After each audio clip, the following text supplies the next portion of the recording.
I'm Andrew, and I'm setting out to make better videos for diesel enthusiasts. Follow along as I review products, do how-tos, and share my personal trucks here on Just Diesels. What's up guys, and welcome back. Today we're going to be doing another comparison video, and more specifically we're going to be looking at third gen trucks. Now if you've been shopping for these, you might have noticed that there are two different engines available in the late model third gen trucks. So that's going to be 07 to 09 trucks. And they're going to see that there is the 5.9 Cummins in the 06 and early 07 trucks, and then in the late 07 to 09 trucks, you're going to see that there's the 6.7 liter Cummins. What's the difference? Which one's better? Today we're gonna answer that question, and I'm gonna do that from my personal experience. This is not a YouTube video where I'm just stealing other people's footage and talking about it from not having experience. I actually own a 5.9 truck. I have a lot of experience with the 6.7 trucks like the one behind me. And today we're gonna be putting that to the test. And I'm gonna be sharing with you guys which one is best for what end person. So to keep things organized, we're gonna be starting with the general truck, what's different between the two trucks. We're gonna be talking about the engine, what's different between the two engines. Next, we're gonna go into the emission system, and then finally, we're gonna talk about the transmission, and then kind of who's the right person for which truck. So to start out with truck-wise, these trucks are actually almost completely identical. So in 2006, Ram updated the third gen platform to get the big headlight exterior. It's a little more modern than the early 03 to 05 trucks. And then you're also gonna see some changes on the interior. This is kind of the big reason a lot of people prefer the late third gen trucks, and it's why I have an 06 truck. And it's because Ram updated the interior. You're gonna get a much more modern feeling interior, a little bit more room, a little more comfort, a little more amenities. It feels a little more modern. The early 03 to 05 trucks kind of feel in this weird spot where they're not quite old enough to be the second gen, where they're nostalgic. They're just kind of outdated on the interior. So generally the 06 plus trucks are preferred. They have a little bit higher quality plastics in them. Just things are a little bit nicer overall in the interior. It's a little bit just kind of better truck. Aside from that, visually, the trucks are identical. Suspension-wise, they're identical. They are identical in terms of the outside appearance. Everything from 06 to 09 is gonna look the same. The one key differentiating thing is the taillights. In 2007, Ram went to kind of like these two dual bubbles on the rear taillights. So if you're shopping, a really quick way to tell 06 from 07 to 09, or a truck that might have a 6.7, is gonna be the taillights. 06 trucks are gonna have a smooth taillight. 07 Plus is going to have the bubble taillights. And 07 was a split year, so for half the year they did 5.9, half the year they did 6.7, so you know there's a little overlap, but generally as a rule of thumb, if you see the bubble lights, there's a solid chance the truck's a 6.7 just because there's more of them out there.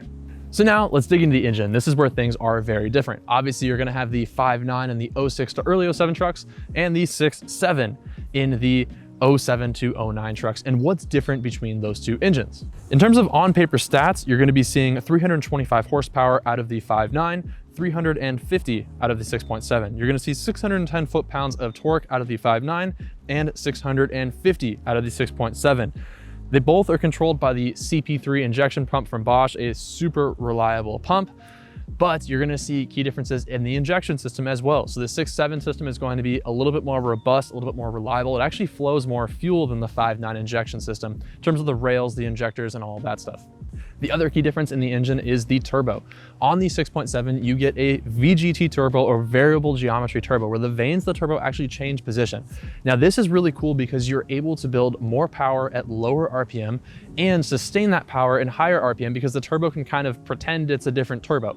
On the 5.9 trucks, you have a fixed geometry turbo. That turbo vanes are just in one position, and that means that you have a little bit less low end and a little bit less high end out of that same turbo. Now, the other thing you're gonna get in the 6.7 that's gonna work in conjunction with that turbo is you're actually gonna get a higher compression ratio and a longer piston stroke. So you're able to actually build more power at lower RPM. So you're gonna see the 6.7 trucks are actually gonna be a little bit quicker off the line, a little more low end grunt, and this is awesome for towing. Combine that with the VGT exhaust brake that you get out of the variable geometry turbo on the 6.7 trucks, and you actually make for a very good towing platform. So right now, everything is pointing on paper to the 6.7 liter being a better engine. It's essentially a more beefed up version of the 5.9. So why would anyone choose a 5.9 when the 6.7 is on the table? Well, it's emissions, and that's the next topic. So in 2007, the EPA introduced the next generation emissions requirements for diesel pickup trucks.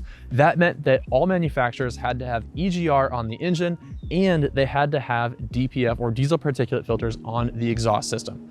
This was the first time that any of this stuff is introduced, and so over time, it has definitely proven to be a little bit less than reliable. There were also some big hits to fuel economy that came along with that.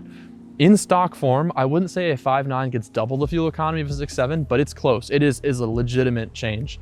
From driving my buddy's truck on long road trips, it's interesting because you will be getting really solid fuel economy and all of a sudden the regen kicks in and you're dropped into single digits. And you can recover from that when you're not regenning, but you have this really big variance, and so it ends up significantly dropping the fuel economy overall. The other thing, of course, is that with the EGR, or exhaust gas recirculation system, you are physically pumping old exhaust gas back into the engine at each combustion stroke. On the 5.9, the late 6.7 trucks, they introduced what's called in-cylinder EGR. It was controlled by the cam. It's very minor. I would say it's a pretty much non-issue. On the 6.7 trucks, there's actually a valve that is diverting exhaust gas back into the engine. Now that's going to make it a little bit less efficient, but it's also going to be putting soot straight back into the engine. So you're going to see a lot dirtier oil. You're also going to see issues with the valves clogging up with soot. You're going to see issue with the EGR clogging up with soot, the EGR cooler clogging up with soot. Just a lot more stuff going on, a lot more issues that can happen, and a lot more maintenance that's going to happen down the road. Now in the exhaust system, the 5.9 trucks only had a cat. It was just a dummy cat. There was no sensors plugged into it or anything. I still have one on my truck so I can pass smog in California because it really doesn't hurt anything performance-wise. On the 6.7 trucks, this is where you had to have a cat and a diesel particulate filter, or a DPF. Now a DPF is basically just a giant filter that catches soot coming through the exhaust, and then by releasing fuel on the exhaust stroke, you then burn that fuel out, or burn that soot out. But of course you're releasing more fuel, you're burning more fuel, and that whole system just is kind of issue prone. This was the first time that they had done this on big diesel pickup trucks, and it just hasn't proved to be very reliable. So if you were looking at a 6.7 truck, there's a pretty high chance that the DPF has been replaced or will need to be replaced. Unless you were towing with these trucks heavily, that's kind of the only time where I see them be super reliable. Outside of that, if the people are just daily driving the truck and stuff, you're gonna have issues with the EGR and the DPF. There's just no way around it. It's a very early version of this emission system, and it definitely had its issues surrounding it. Now, of course, there's the whole topic of modifications and aftermarket modifications. So if I wanted to make power on my 3rd gen, all I would have to do is slap a tune on it. I'm at around 500 horsepower, no big deal. Same thing with the 6.7, except that you have to remove the emission system as well. If you actually want to make big, reliable power on these trucks, you have to remove the EGR, you have to remove the DPF. And then of course that comes with one, an extra price tag. You're looking at, $2,500, $3,000 to get that done. And 2, you are now a 50-state illegal truck. It is a federal crime to remove the emission systems on these trucks. So whether your state checks or not, still a federal crime. So in my situation, I thought the 5.9 was a better fit because I didn't have to mess with that. I live in California. I can still pass smog every 2 years with no hassle on my truck. I still have the cat in place. I have a 5-inch turbo back exhaust.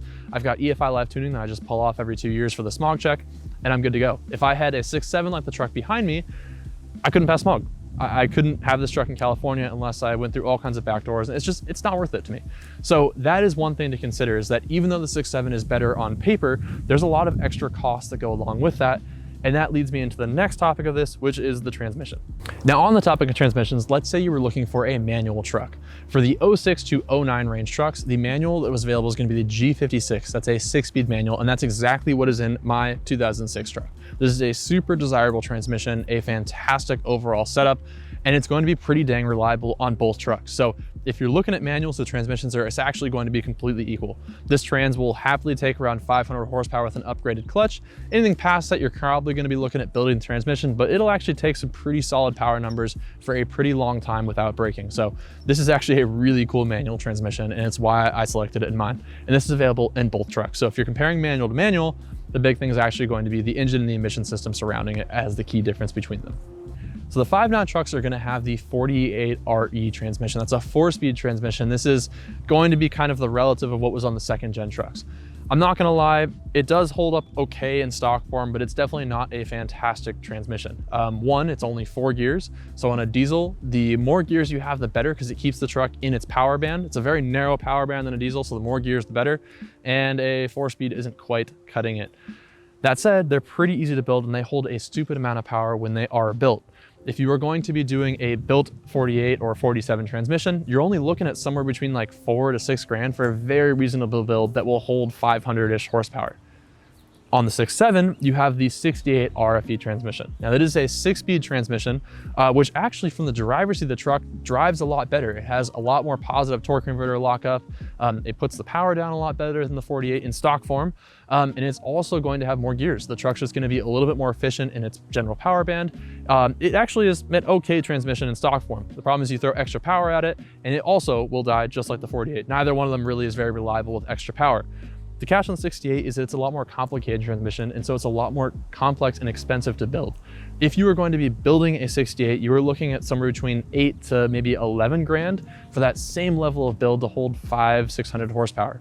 So it's a huge jump up. So if you're looking at these true trucks and you are trying to make them reliable and just have a general bump in power, it's gonna be a lot more expensive on a 6.7. You have to delete the truck, which is like 3 grand.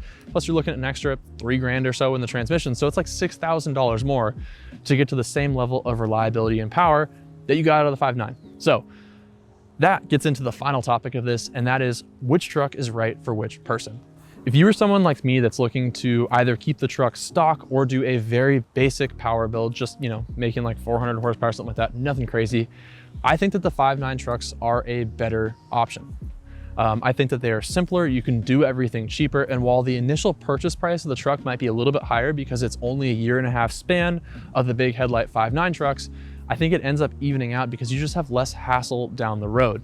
You don't have to worry about being federally illegal on your emissions. You don't have to worry about the extra added hassle and cost of deleting the truck. The transmission build is cheaper. The 6.7, of course, also has its place, because if you're looking to do big power, the 6.7 is basically a more beefed up version of the 5.9. So let's say you're looking to build a full drag, a full race truck that's making 1,000 horsepower. The 6.7 is gonna be a much better starting block. You're getting a much more robust fuel system or more robust block, a larger displacement, so you're actually able to spool larger turbos easier because of that bigger displacement.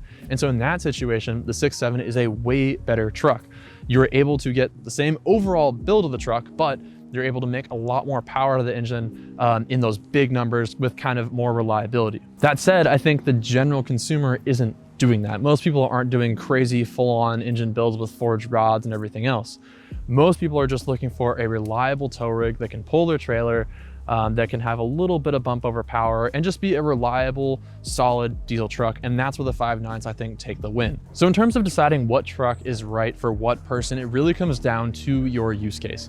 If you are someone that doesn't mind removing emissions equipment and doesn't need to test the truck, let's say it's off-road only, race truck, or let's say you just live in a non-emissions place, the 6.7 actually does make a good argument. If you are going for that truck and you don't mind the added cost of building the transmission and the emissions removal, it's a solid truck. You're gonna make more power out of it. It's gonna make more power at lower RPM. Basically, everything's gonna be better. I think actually the injection system, the injectors themselves are a little more reliable than the 5.9 trucks. That said, if you're like me, where you live in California, you live in a place that has emissions and you just don't really wanna mess with having a federally illegal truck, the 5.9s are where it's at. And that's why they command such a premium in the used market, because they only existed for a 1.5 years in this updated body style. So you're basically going for the holy grail of third gens, you know, if you want to use that term for it. So hopefully that helps you guys decide between these two trucks. I personally thought that the 06 5.9 was the way to go for me, but everyone has their opinion. So feel free to comment your opinion down below. Hope this video helped you guys decide if you are shopping for one of these trucks. And if you like this video, please subscribe to the channel. Got a lot more stuff like it. So thank you so much.